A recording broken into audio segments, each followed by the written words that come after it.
চিনেন? হ্যাঁ আমি চিনি। কি রে, তোর কোনো চোট লাগেনি তো? ঠিক আছিস তুই? তাপস, তুই আবার ব্ল্যাক আউট হয়ে গেছিলিস তাই না রে? ওই হেডলাইটে আপনার চোখে পড়তে সবকিছু।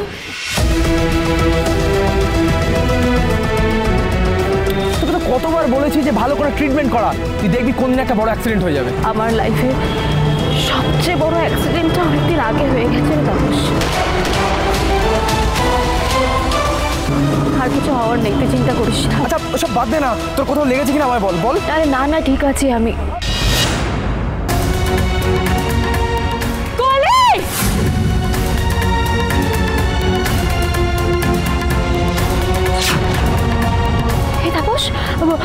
ওই মেয়েটা কি যেন নাম, কি যেন কলি। হ্যাঁ ও ঠিক আছে তোরে? আরে হ্যাঁ ও ঠিক আছে, ও বাড়ি ফিরে গেছে। শোন আমি বলছিলাম তুই একটু বসে নে, তারপর আমরা অফিসে যাই। কৌশানী বলছে যে ডেটাগুলো তাড়াতাড়ি জমা দিতে হবে, আর আজকের মতো ভালো ইনফরমেশন পাওয়া গেছে। চল। না মানে কেন? তুমি তোমার বাবা মায়ের খুনির সন্ধান পেতে চাও তো? তাহলে রাগিনী চ্যাটার্জির বাড়িতে তোমায় যত তাড়াতাড়ি সম্ভব পৌঁছতে হবে। রাগিনী চ্যাটার্জির ইন্টারভিউ না নিয়ে তো আমি ফিরবো না।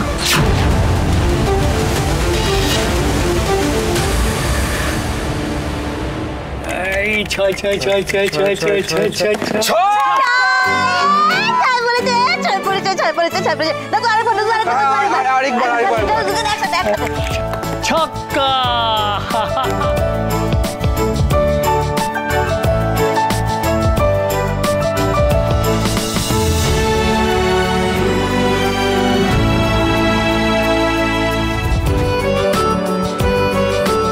কেটে যেতে পারে।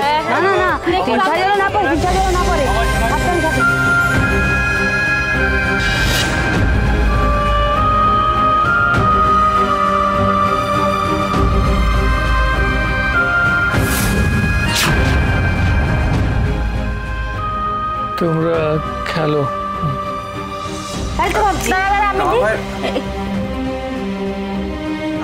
এবার তো দাবাই। আচ্ছা আমি না দাবার চালটা আমিই দিয়ে দিচ্ছি, দে। দাদু ভাই,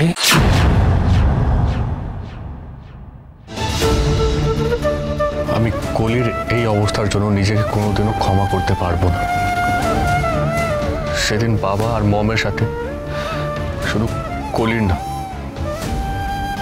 আমারও যাওয়ার কথা ছিল, কিন্তু আমি গেলাম না। সব শেষ হয়ে গেল, বাবা শেষ হয়ে গেল, কলি ফিরে এলো, কিন্তু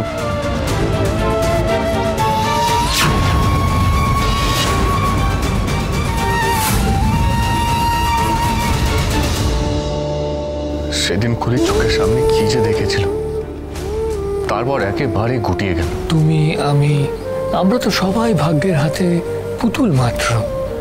তুমি যেটা আগে থেকে ভেবে রাখবে, দেখবে হঠাৎ সবকিছু কেমন বদলে গেছে। আচ্ছা দাদু ভাই, দা ভাইয়ের এই বিয়ের ব্যাপারে ভাগ্য কোনো রোল প্লে করতে পারে না? এই যে অ্যাশ আছে, ওর বদলে যদি অন্য কোনো মেয়ে দা ভাইয়ের ভাগ্যে চলে আসে? এই বিয়ের তো আর মাত্র 5 দিন বাকি, তো এর মধ্যে যদি পাত্রী পাল্টে যায়, তাহলে কার সঙ্গে বিয়ে হবে দাদু ভাই?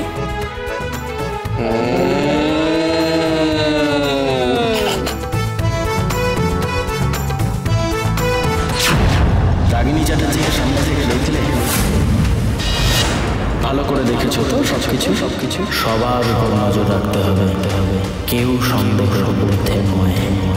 তুমি তোমার বাবা মায়ের খুনির সন্ধান পেতে চাও তো?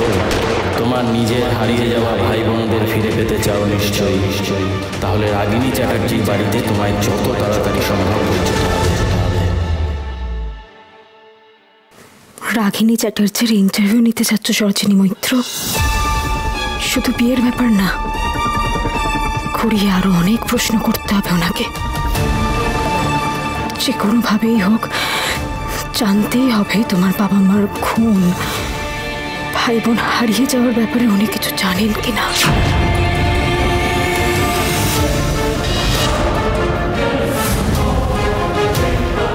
সরোজ,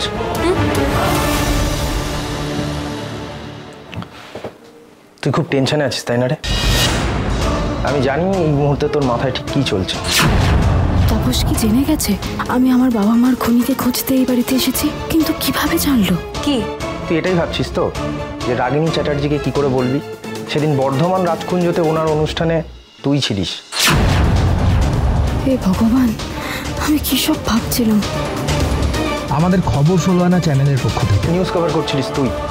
আর রাগিনী চ্যাটার্জি যাকে খুঁজছে সে কৌশানী নয়, সরোজিনী মৈত্র। তুই চুপ করবি? আরে বাবা, কেন চুপ করবো? তুই একদম ঠিক ভাবছিস সরোজ, যে ম্যামকে সব সত্যিটা জানিয়ে দিবি। সরোজ, এটাই সময়, আর মুখ বুঝে মেনে নিস না।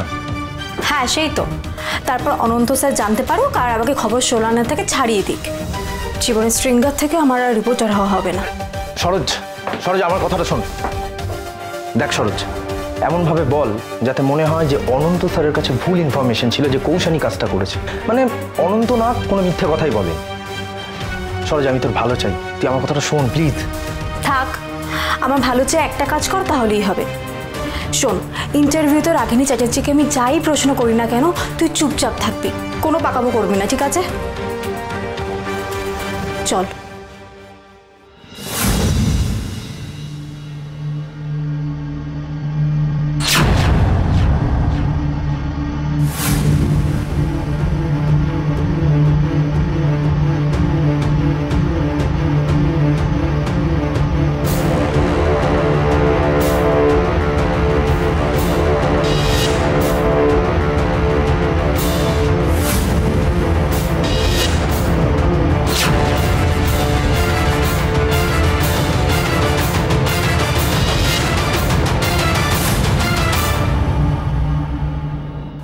দরজা তো বন্ধ, কিন্তু ভেতরে তো যেতেই হবে।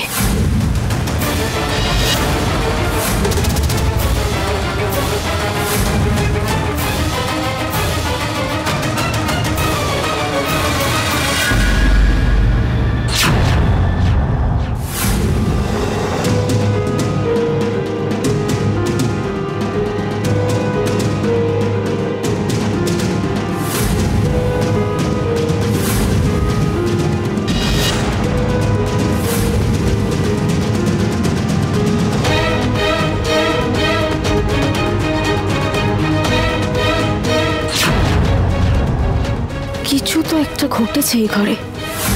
ফিরে যাব না, আমাকে যেভাবেই হোক রাগিনী চ্যাটার্জির ইন্টারভিউ নিতেই হবে। এত দূর এসে ফিরে যাওয়ার প্রশ্নই নেই।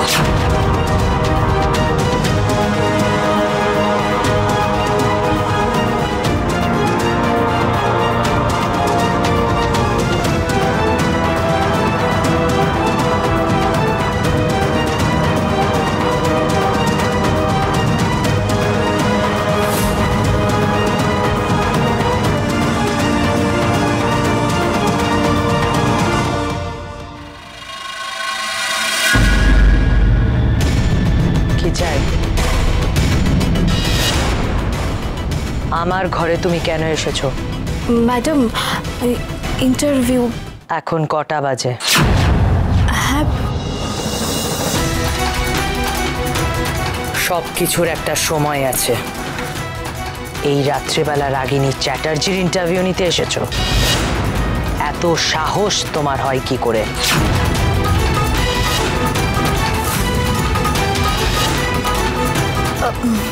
ম্যাডাম, আসলে সবার ইন্টারভিউ নেওয়া হয়ে গেছে, শুধু আপনারই। আর একটাও কথা বলবে না, বেরিয়ে যাও।